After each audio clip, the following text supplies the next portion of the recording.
Hello, everybody.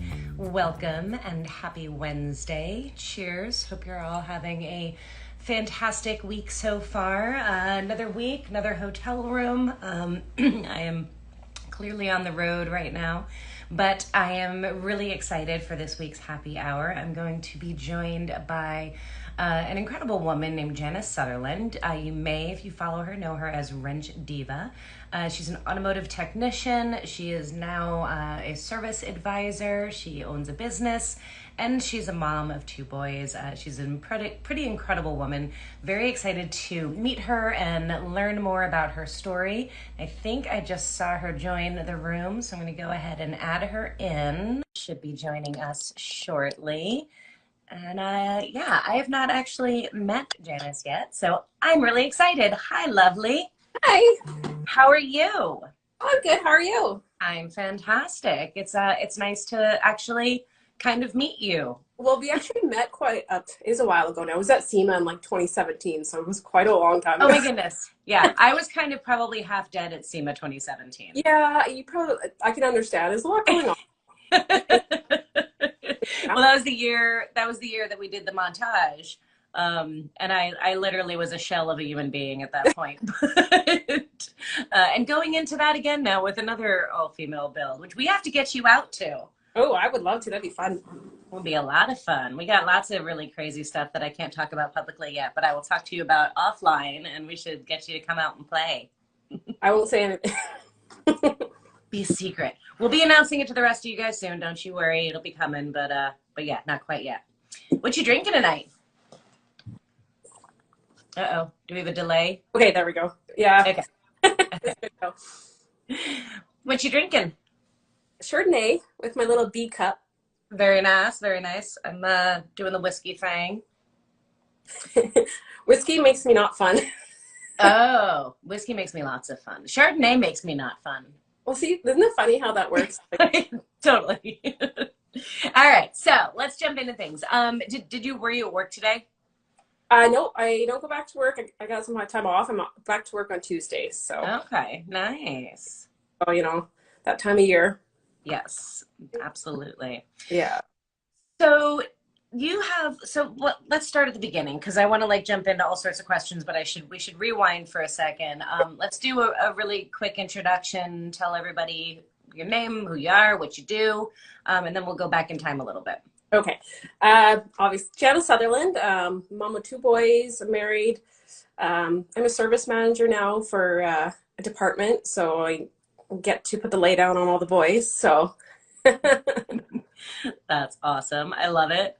Now, you've been a technician. Your profile says Red Seal and Blue Seal certified. Explain me the difference, because we don't have any of that really cool stuff here in the States. So.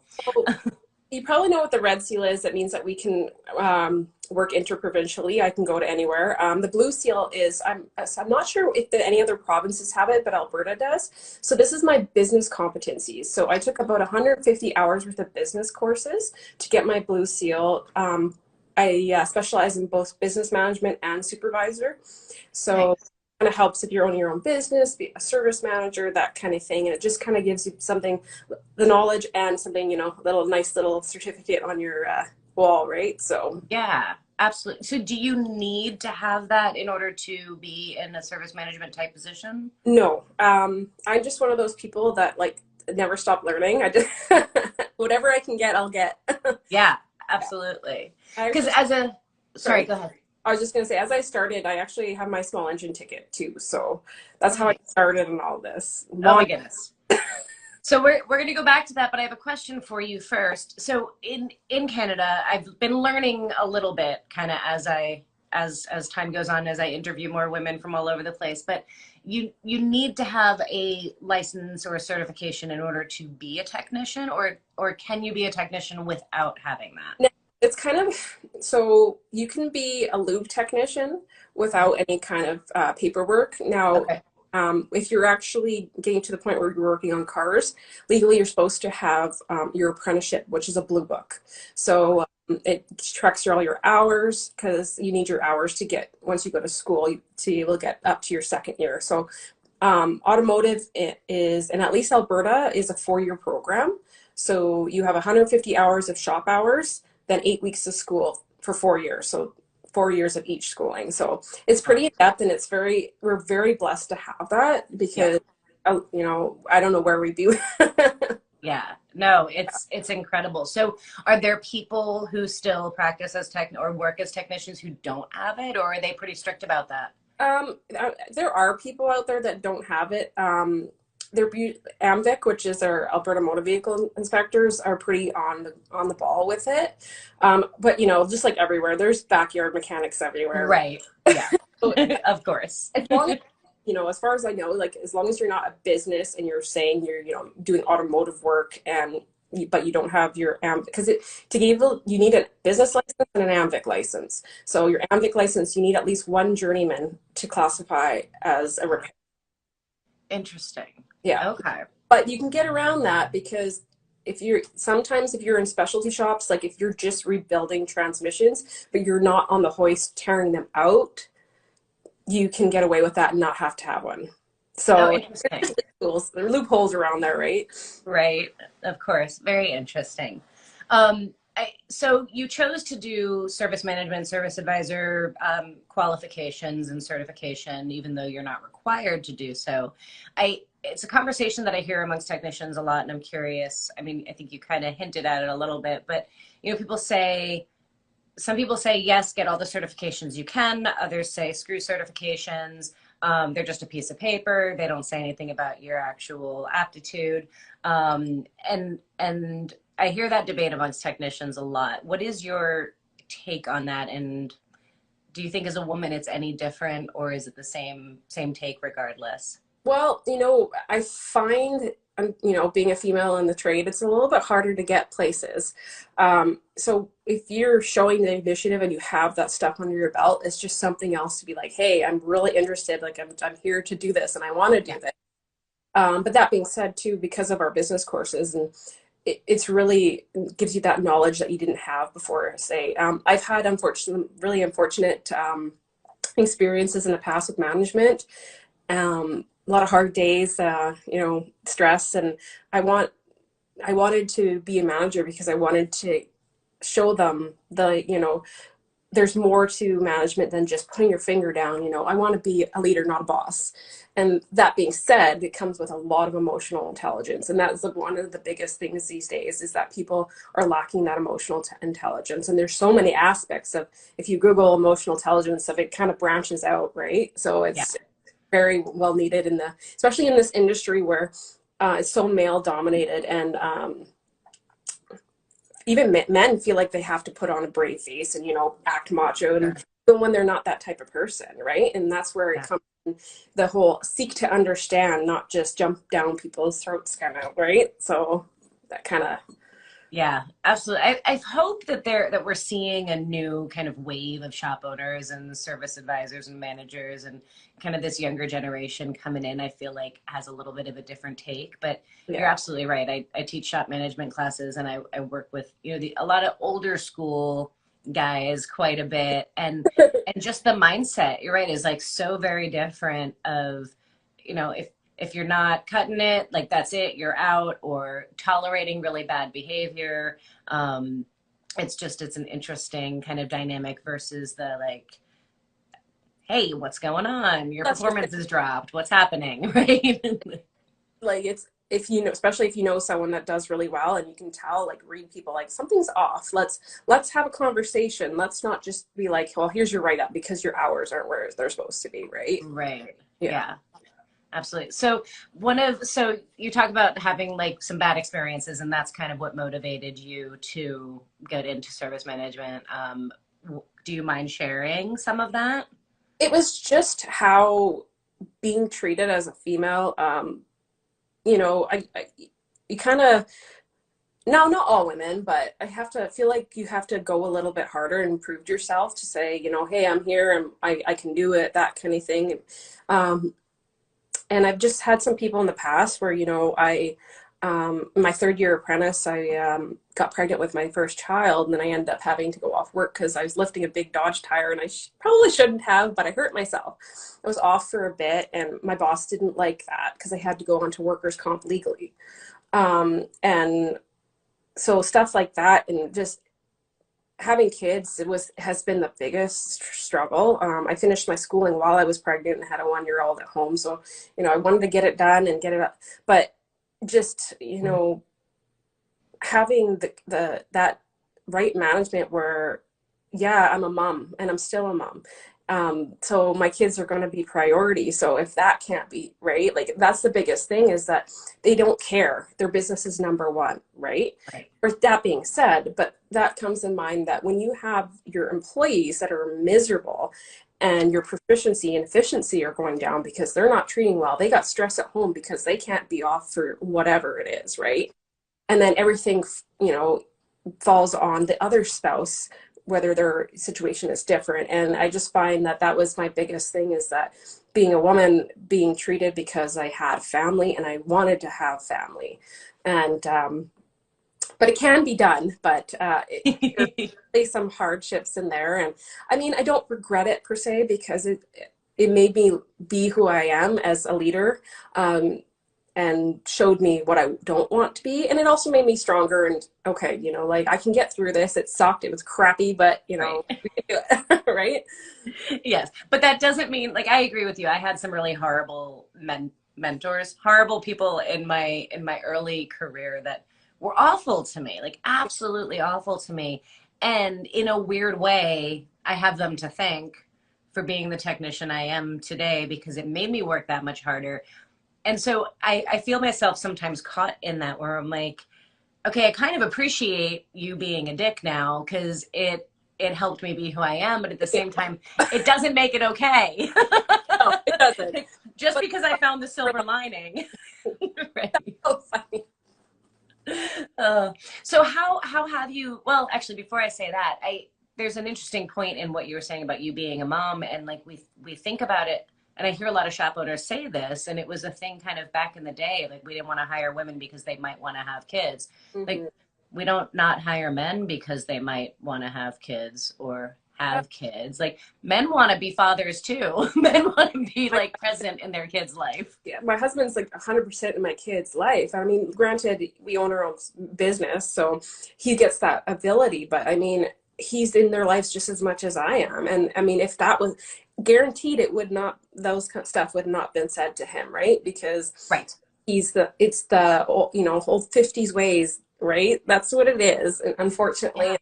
well, and it's like like you're starting to see now, even in commercials for cleaning ads, it's always women.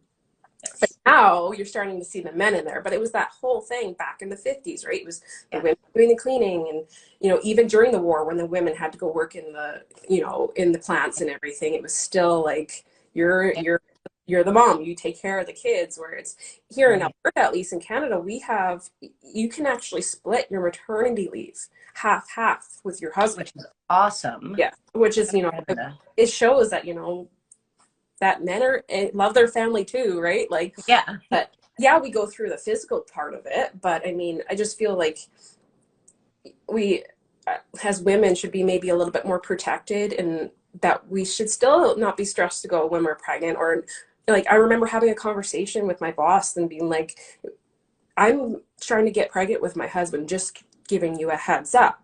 We'd been trying for 2 years. So I got pregnant, and I told him that 2 months after I told him that we were trying to get pregnant. And he was like, oh, he was mad that I was pregnant. And I was just like, I told you I was trying to get pregnant. Like, it's just, I mean, and I get it from a business point of view, because it was a farm shop, and it's hard to find techs out there, and good techs. So Hard to find techs anywhere. right. And I get his dilemma and stuff, but it's just like, that's life. Like, what if he had a male tech that his wife is pregnant and wants to take time off instead of her? Yeah. Like, I don't know what people's lives are at, like where they're at and what they want to be like. And, and we want to be equals. And I think that men should just be as equals as well with that. Right. So 100%. Yeah. mhm. In my old shop, I had all female techs and one male tech. And my male tech was the only one with children. And being in his kid's life was the most important thing in the world for him, understandably. And so, you know, I worked with him. He was allowed to leave early to go to his kids' soccer games if he came in early. And, you know, when you create an environment where people are allowed to have a life outside of work and where you work with them, then they're loyal as hell and they enjoy their work and they're more productive and they're more efficient. And like, there's so much benefit to that. And yet so many people just don't get that. Yeah, you're just a number, right? And that's the biggest thing, especially. I was a manager at a big dealership here in Edmonton, and their service department alone had 75 people in it. Oh wow! Not including parts or sales. Wow, just technicians. Just technicians and service advisors. So that's everyone. huge. Yeah. And I was lucky enough to have a really amazing service manager at the time, and he's taught me a lot of what I know, and he was a life coach as well, so it was pretty nice. awesome. But you can just see the different dynamics, right? And it was nice to see that he wasn't making his techs just to be numbers. He made the time to take care of his technicians. And like, I remember there was one day that he brought in a mobile massage therapist to come in for everyone on That's awesome. right? Like that. And that's the way it should be, I believe, is, you know, you take care of your techs, they'll take care of you, or any of that matter. Absolutely. People first, profits follow. Absolutely. Yeah. So, okay. So you own your own shop with your own business or a shop?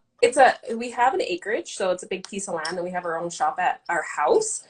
My husband primarily deals with everything. It's so he deals with just Ford Rangers, but eventually he'd be good doing more Ford trucks. So it's mostly trucks. It's mostly like he'll do parts. So it's used part sales, because the older Ford Rangers, trying to find parts for them is like really hard to do, especially now with the new Ranger that came out. And he does flips and everything as well. I mean, he's got another partner as well, and I kind of in the background, I do a lot of their diagnostics. Anyhow, that's literally what I was doing before I came on, was helping them with a truck. Nice. And so I support him in that. And my service manager position, I was like, you know, I really want to have this opportunity. It's a whole big department, then I'm running the show, and I think it would be great. And he was like, you know, so supportive, and I couldn't imagine where I would be today without him. Because when I first met him, I was an administrative assistant in downtown in a big company, and I was not happy. And he's like, well, what do you want to do? I was like, well, I would love to be a mechanic. I would love it. I've been a tomboy, always tearing things apart, my poor parents. And he's like, then do it. Just go do it. I was like, oh, I don't know. I don't think I can do it. I'm a girl. And he said, Jannice. He got mad at me. And he gave me that push, right? Like, I couldn't imagine. And it's so nice to have that partner that, you know. Oh, yeah. Yeah. So, I mean, I couldn't be where I am without him. We've been together for 12 years, 2 kids later. Oh. Yeah. Those are the stories that give me hope. I love it. The good ones are still out there. That's awesome. They drive me crazy, but you know. Well, of course. I mean, that's part and parcel, right? Oh, he's probably in there. He's like, wait, what? Wait for the oh my goodness. So you co-own the business. You also run a department at another business as a service manager, and have 2 sons, and all of the how do you balance it all? Why? Why did I know that was coming? You know what? Chardonnay, baby, that's how she manages it. Yeah. It was in my kid, they're getting a bit older now. Like, my oldest is almost 7, my youngest is 5, so they're still pretty busy, but they're now getting more independent. Like, before it was really, really hard, but you know, having that support system is the biggest thing. Making sure I have my me time and me and my husband time is the biggest thing. That decompress where I can feel like I have my work, I feel like me, and then I have the time where I feel like a mom, and then I have the one where I feel like a wife. So you kind of have to have that balance, or else you go nuts, because there's days I'm just like Did it take you a while to find that balance? Has it been a process? And a lot of it, this COVID kind of put a damper on everything, because I was off for 4 months with the boys at home, and I my boys, but I was not made to be a stay-at-home mom. I was not. I will admit it. And I give props to anyone who is a stay-at-home mom because it's a lot of work, and It's harder than people think it is. yeah, it is. And then the kids are always different with you than they are at daycare or at school. They know you're gonna love me whether I tear up this piece of furniture or not. Yep. That's 100%. I love it. I can't have things. What's that? I can't have nice things. Well, I feel the same way, and I don't have children, mostly because I'm the one who ruins all my nice things. But it's my inner child.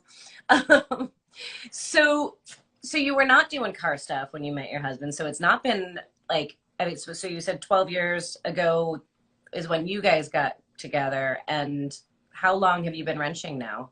Well, we were together for 13 years. So it was like 2010 that I started getting into it. So, I've always kind of been in the quads and dirt bikes and stuff like that. So I've always had an interest for motors and such a tomboy, like to the point where I used to have a mushroom cut and I used to shave it underneath. So don't tell me. You just told everybody. But yeah, like, and it just is something that always interests me. And I like to know how things work. And so I'll always take something apart, and my kids love it because they're like, Mom, fix it. Nice. I'm the fixer. Dad's not the fixer. I'm the fixer.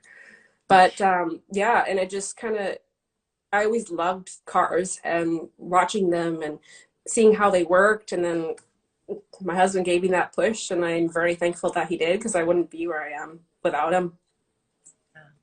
Do you feel like you had an interest like in being a technician earlier and were dissuaded from it, or was it more internal, holding yourself back? I feel like it was myself, my confidence, definitely, and I'm very introverted, and I'm a perfectionist on top of that. So that fear of failing was huge for me, and being so introverted, I never like to be, even on my wedding day, I'm like, no one look at me. So that whole I knew I would be not an eyesore, but I would stick out from the rest when I would go to school and stuff like that. And so I always kind of put it on the back burner, like to be in just my bubble. But then I said, screw it, I gotta go out of my bubble, poke my bubble. Yeah. Interesting. So how was it as bad as you thought it was going to be? Like when you got to school, those stories that you told yourself about how scary it was going to be or standing out like a sore thumb, was it what you thought it was going to be, or was it different? My first and second year was pretty good. I find the first and second year of school was pretty easy. But generally for my first year, I had a woman in my class and I actually went to school with her. So that made things easier. Second year was good. I had a kind of a jerky guy in my class that he didn't like that I knew a little bit more than him. And so he made that known. So, but I just was like, whatever, that's your problem. And then my third year, I was pregnant. So I was like early pregnant, like, I don't know, 12, 15 weeks pregnant. So I was tired, hormonal. And then that's when we did networking. And I knew third year, and I was always nervous about electrical because I was just like, oh, dear God. Everyone just amps it up, right? Right. And then I got there, and we were put into groups of 3. And all the guys seemed to have a little bit more experience in it. And thank God for my best friend, Randy. Like he was like, him and the other guy were in classes together. So they knew each other, and they were going on. And I'm just like, whoa, like, hold on. I need to slow down because I need to process this. And he's like, okay. So he stopped what he was doing and made it a point to sit there and teach me. And then we went fourth year together. And then, now he's my best friend. So. I love it. Like, and that there are those guys that are there that are supportive and want you to succeed. And, and him and my husband, like, always are giving me that push, like, stop being so hard on yourself. But, it's so hard sometimes. Yeah. Yes, it is. So props to you for speaking up when saying that you needed to slow down, because I think a lot of times people in general will not understand, but be too intimidated to say something. Yeah. And huge props to him for not being a dick about it. Right. Like, I was just so floored, and I was like so thankful because now my expertise is diagnostics and electrical and networking. So, I mean, like, what would happen if he didn't stop and take the time, right? And that being the only female in the class, and he didn't care what the other guys were like. I don't care what you thought. I'm going to help her, right? Like, Right. and it was just nice. And it was genuine. It wasn't like he was like, well, maybe I could try to get with her if I help her. Do you know those type of guys? And I Uh-huh. was, you can just feel that it's when it's genuine, and it was like so appreciative. And I was just like, thank you. Yeah. Absolutely. I think it's something, one of the hopes that I have out of these happy hours, honestly, is obviously I love shining a light on all the amazing women in the trades, but I hope that more men see these conversations and realize and really understand how important our allies are and having male mentors. Because who do we have to go to for mentors? Yeah. Women haven't been in the industry for that long, right? For us to have 40, 50-year-old women to go to, we have men to go to, and Yeah. having, right? we have amazing men that can be really huge allies and really huge mentors, and for people to see how much of a difference that makes in the success or failure of a young technician, particularly a female technician, Yeah. is a really big thing. Right. And it's just like, you want to just say, like, there's a lot of guys that deal with their pride and stuff. And I mean, that's hard on them as well.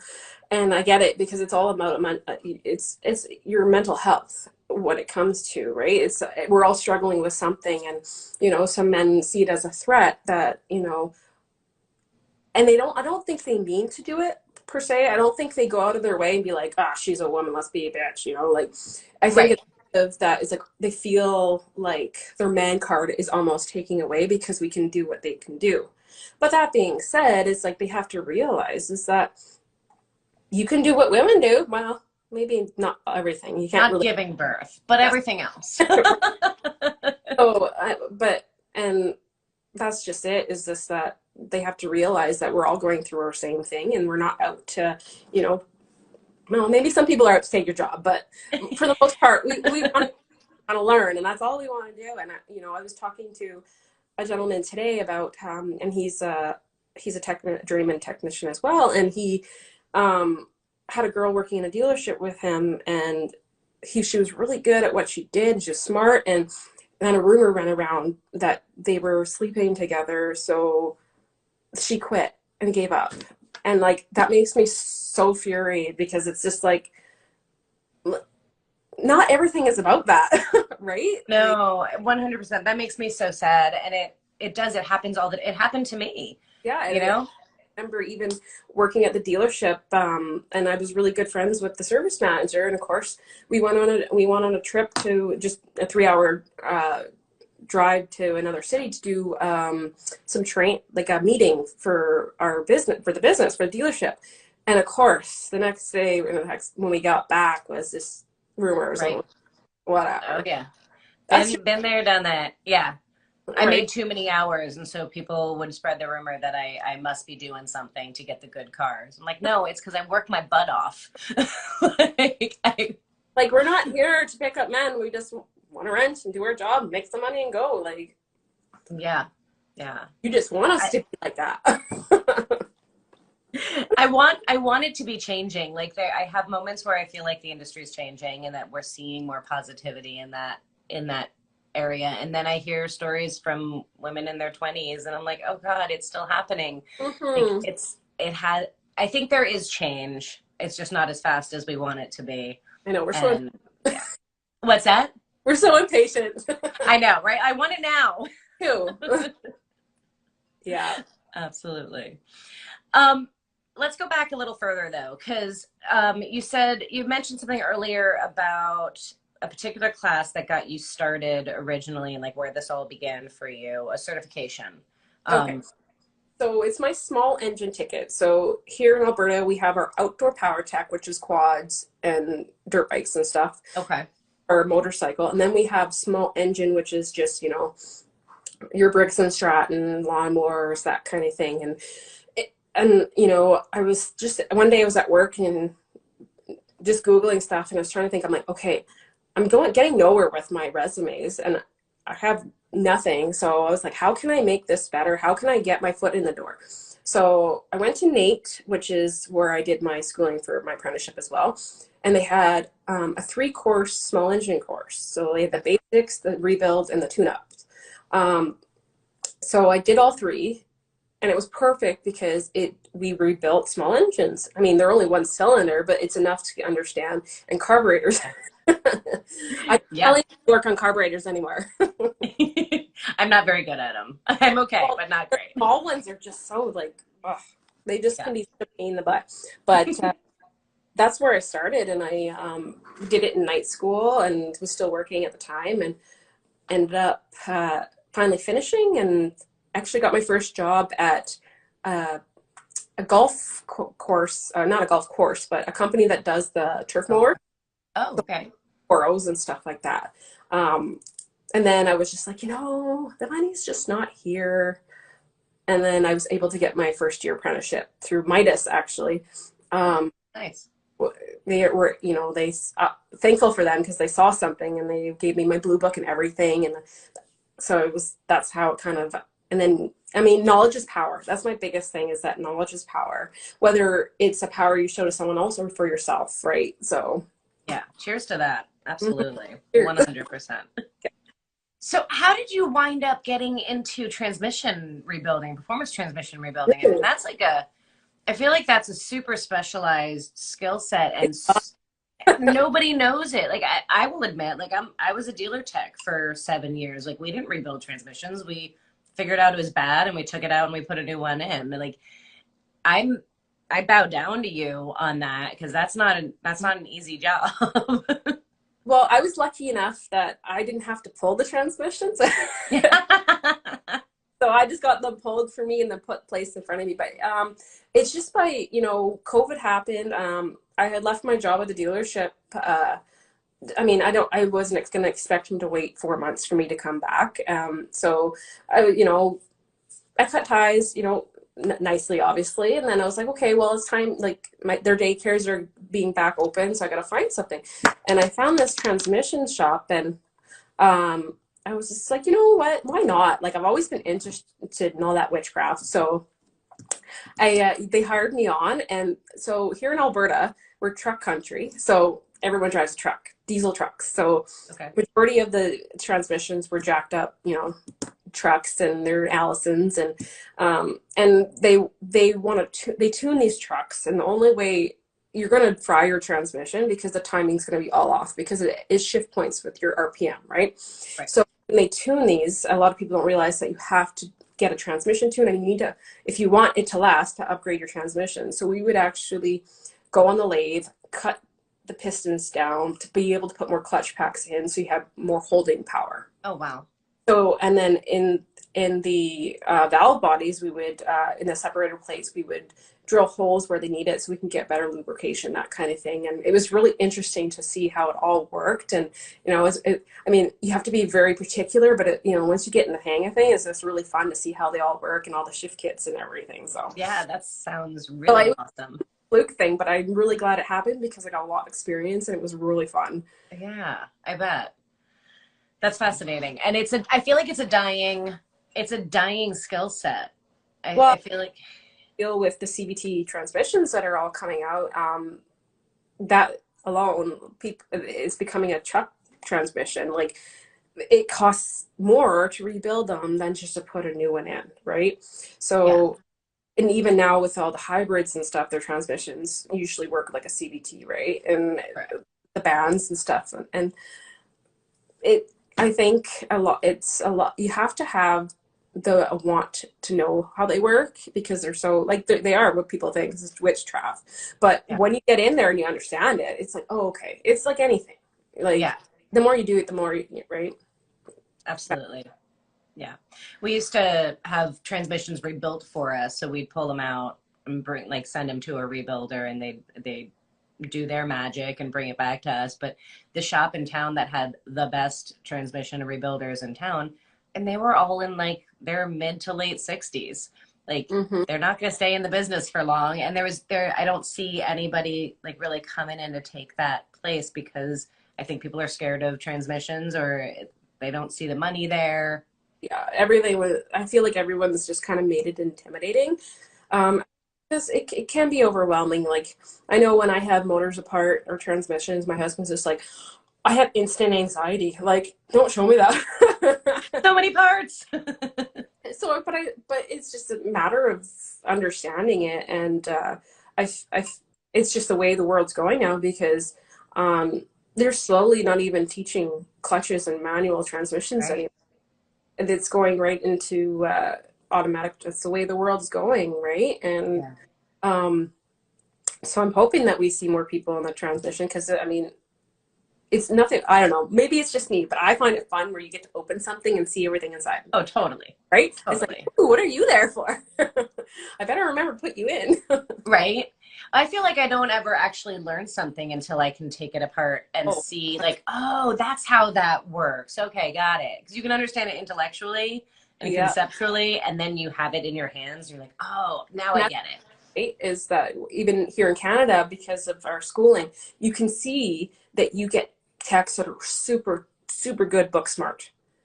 But then you go into into the shop and they don't know what to do because they just don't understand. Like, I just feel like sometimes you need to have that mechanical mind where you can look at something and like, Right. how does that work? And because you got to know how to work something to fix it. How does this work? Totally. Right? Yeah. Like, and that's the thing.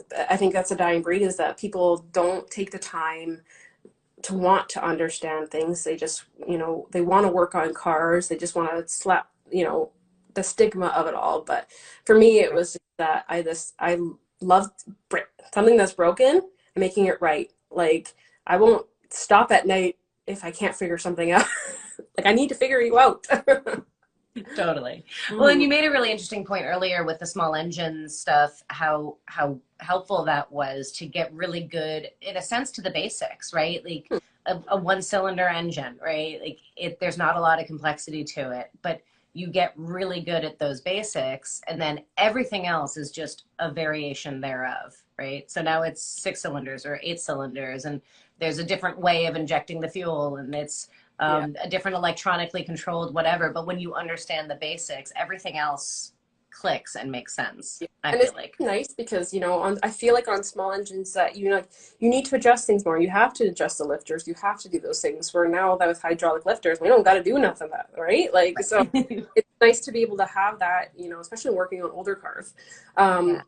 So it was really nice to be able to have that. And I'm really like, any girl that comes up to me and she's like, how can I get into trade? And I said, you know what, if you can do it, take the basic courses, like take some night classes that, if you're find a hard time getting your foot in the door, that kind of thing is definitely, and that's where a lot of employers will see that on your resume and be like, okay, if she's taking the time out of her day that she's already Yeah. working full time and going to school to do this, she obviously wants to be here.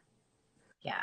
I 100% agree with you. And I think even more so in the States where we don't have certifications that are required, like having those certifications, doing classes, doing all of that gives you credibility and shows that you're serious. And I think that's extra important for women because the reality is well, it's not everybody. People tend to be suspicious of whether we're actually there for the right reasons, whether we actually have the ability. And so when you have those certifications, it's like, yes, I'm here. Yes, I'm serious. Yes, I want to do this. And that's like our red seal. Like, you can get your whole apprenticeship, get your fourth year, your journeyman. So our red seal test is a separate test. And it's actually experience based.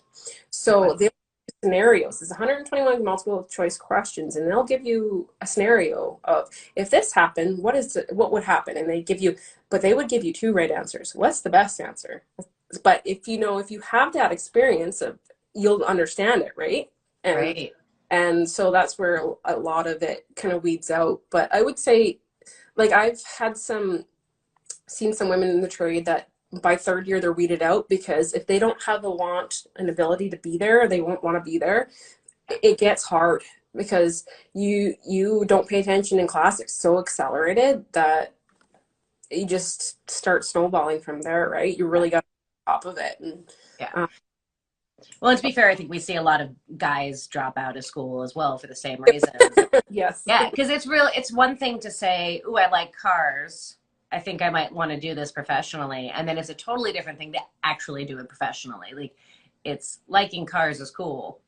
Liking tinkering with cars is cool, but being professionally a technician it's a very different ballgame. Yeah, and that's just it, right? And especially the way we're just going to be glorified electricians soon. Like, Yeah. like if you don't understand the networking and how things go, like that's so huge because I mean, how many modules does a Chrysler have? I think one I saw had like 72 modules in it. It's just like, Oh yeah. And then that's not even talking getting into performance cars and luxury cars and it's, yeah, it's insanity. So I'm curious your take on this. A lot of people have been asking me this question a lot, and I find that there's really polarizing kind of opinions on it. What is your feeling, your thought on the move to hybrid and electric vehicles? well, I get it in the sense of the environment and everything like that. I'll always miss the sound of a V8, but my V8 always, I love her, so I couldn't imagine her being electric. But Right. and it's definitely interesting. It's definitely a different world. It's definitely going to be different for the techs who want to be in there and rebuild an engine. You're just going to be rebuilding electronics, right? But that being said, there's other stuff like suspension's going to stay the same, and I mean brakes are Right. regen. But I think at this point we just got to embrace the way the world's going because I mean look how many people that didn't want to go from a carburetor to TBI to fuel injection, but Right. we're way beyond there, right? So. Yeah. And yet still some people are holding on to that. Like it's like, but I find it exciting. I Like, do too, actually. It's we took hybrids in our fourth year, and I thought it was interesting. I thought it was interesting that some of these vehicles are putting little speakers in their cars so it can sound like a car. which cracks me up. I don't know how I feel about that one. And I feel like no matter how I feel about electric cars or hybrid cars, like it's fun to learn new stuff. It Like is. my little mechanical, technical brain, like I don't care what it is. I'm like something new I get to learn. Yay. No, it's just like and if I find something new, I'm Googling it. Like, Totally. it's so funny because I heard a story about someone who had like a little Kia hybrid. Actually, I think it was a I think it was maybe it was a Bolt. I can't remember, but they changed their to sound like a diesel truck. Can you imagine this? Oh my God. That would be so disorienting to hear. I love it. Yeah. So, all right, we don't have like a ton of time. This hour is flying by. So I want to chat a little bit about the transition from being a day-to-day wrench turner to being a service manager and how that transition has been going for you. I mean, I think it was a little hard at first because you're so used to be go, go, go. You're like, I need to make sure I put this out enough time to make, the boss money. It's a lot about it's a lot about not what you do, but what you know at this point. So a lot of admin and stuff like that. But it's nice because I feel like I can mentor people, and I get to make them better as a technician because I really think performance management is huge, not only in dollar signs, but in where they want to be. Like what's their goals? Where do they want to be? How can we get you there? Let's stay motivated to see if is this what you want to do? That kind of thing. That little coaching bit, right? It's a little bit different in the sense it's a little bit less crazy in the physical sense, but it's a lot more mental. And so I would come home and some days I feel like I'd rather the physical exhaustion than the mental. Right. Yes, that is 100% the truth. Do you feel like, so this is kind of an ongoing kind of battle, I guess, is between front of the house and back of the house, right? The front of the house, the service advisors, service managers think that the techs don't understand how difficult the business is and they don't appreciate all the work that they do and how nothing would happen if it weren't for them. And the techs feel like the service advisors are sitting in their comfy chairs in the comfy office and the techs are the ones who make the show go and the service advisors are idiots. Do you see? So now you've kind of like seen both sides of that, you've just transitioned from one side of the house to the other side of the house.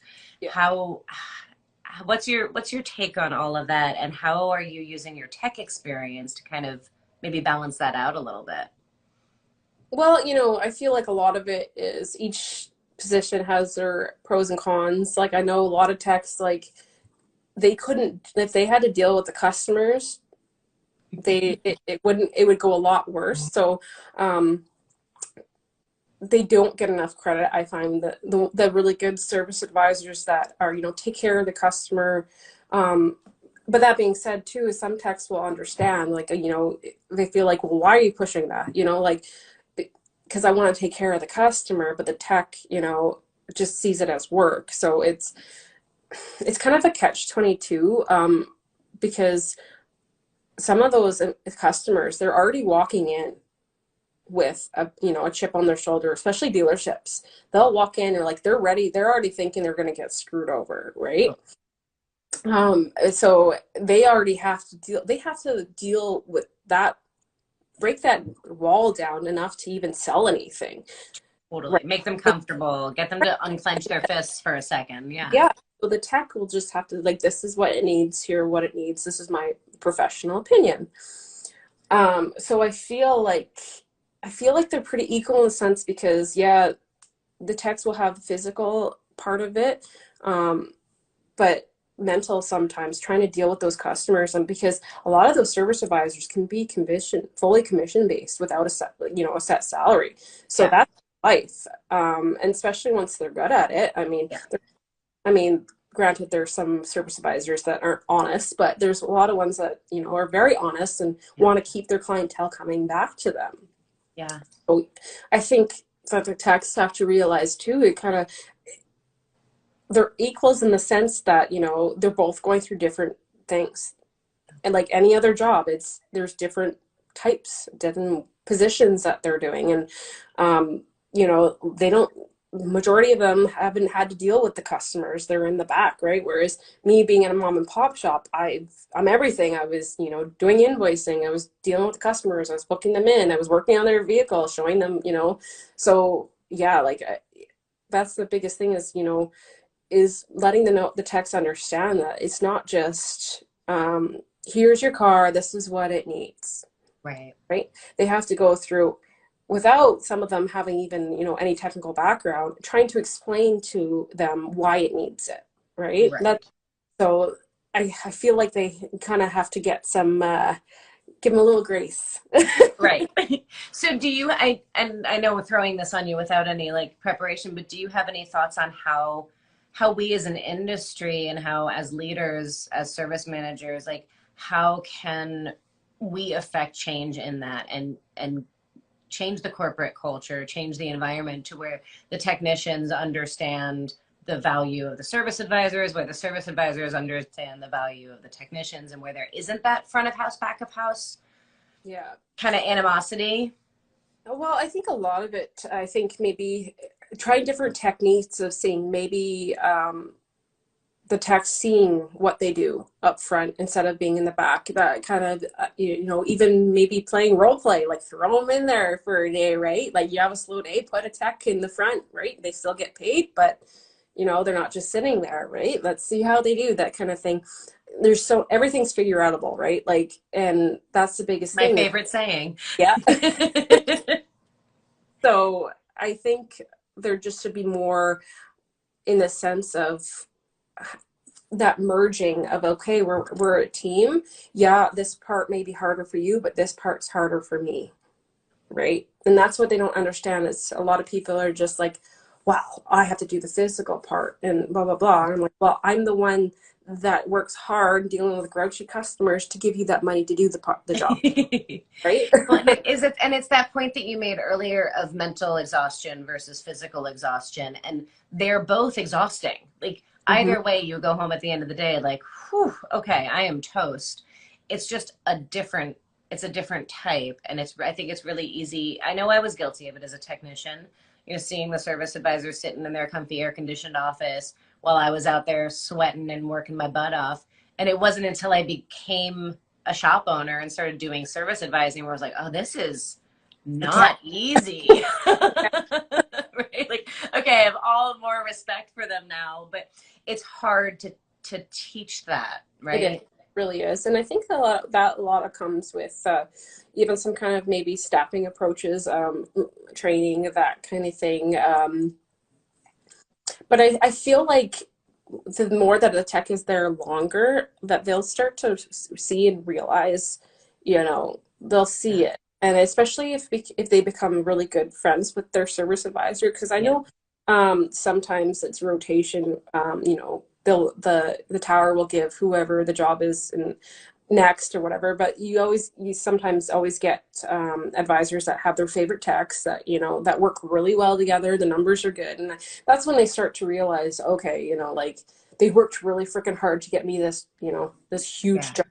So that kind of, I think camaraderie is huge too, right? So Yeah, it has to be. it How really, big is your department that you manage now? it's not super big, probably about 5 hoists, couple advisors. Nice. Um, Thankfully, I couldn't imagine doing 75 people. Oh my God. I What's know. it I can't imagine that for God? either. Right? Well, and I think, like, to your point, right? It's like it's easier to foster that everybody knows and respects each other in a smaller environment. But when you're part of such a massive machine, I feel like there aren't as many opportunities for the techs and the service advisors to be able to sit down together and see life from each other's And perspectives, I right? think that having some social events, like you get a social fund and have social events, so they have that time to get to know each other, and I know at the dealership I was working at, the techs would come up to the front and hang out and talk to if they were not busy, to talk to the service advisors, the receptionist. It's nice because you get some of those service managers that are, what are you doing? You should be working. But that whole circle of life in any kind of work, you need that support system, right? And if you don't have it, it's not going to go far, because people either are going to think things like, I don't think that person likes me, or I don't really know that person, but I don't like him because of the way he gives me that look. You know what I mean? That kind of Right. look, right? Like it's that first impression. But if you're allowing your company to take the time and get to know each other and work as a fluid team, then it's going to go places. Absolutely. Mhm. Well, I have no doubt that you're going to be an amazing service manager with Oh, all of your mindset. How long has it been now that you've been managing? probably just over a year. Okay, Yeah. nice. You got a little bit of time under your belt with it. Mhm. Is it everything you'd hoped it would be? Um, kind of. There's Fair. some there's days that I miss my tools, where I Okay. don't have to deal with anyone. I would be in my bubble and just yell at cars and swear at it, and it doesn't talk back to me. Yep, I can Yeah. relate to that. All right, so we have 7 minutes. 7 minutes left. I know we covered a ton of ground. Were there any particular topics that maybe we haven't covered yet that you were wanting to share or talk about? I'm trying to think. I had something in mind, but now the wine I can't remember. I should have asked earlier. Damn it. Really. It was only one glass. Come It's true. on. It was only one glass. Lightweight. I love it. Okay, so in our last 7 minutes, let's talk advice. Twofold. So one is what is your advice for younger folks, male, female, whatever, just younger folks wanting to get into the industry, either as a technician or as a service manager, your advice to them. And then I have a second part to that question. Well, I think my biggest advice is that, pop that comfort zone.